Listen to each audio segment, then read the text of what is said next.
La France a inventé l'automobile avec l'Allemagne. Elle a un tissu industriel unique dans la mécanique, dans la forge, dans la fonderie, dans la plasturgie, dans le caoutchouc, etc.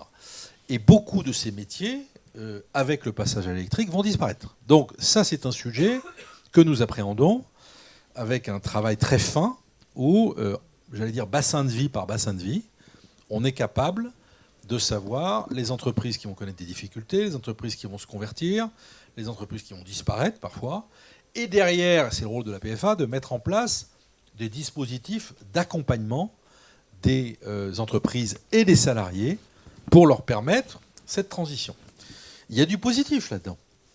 J'étais à Lille il y a quelques semaines pour lancer un dispositif qui s'appelle Electromob, qui est le dispositif de formation de la filière automobile avec les pouvoirs publics, avec l'État, avec la région Hauts-de-France, pour la formation des salariés au métier pour les gigafactories.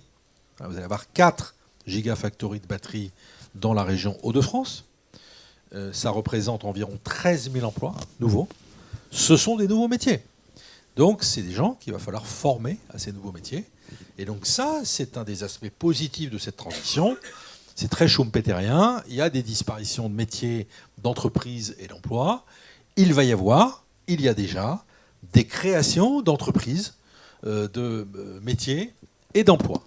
Mais c'était à la collectivité, à la fois privée, les entreprises elles-mêmes d'abord, mais avec le soutien des pouvoirs publics, d'anticiper cela, de former, d'accompagner, de créer les dispositifs adaptés.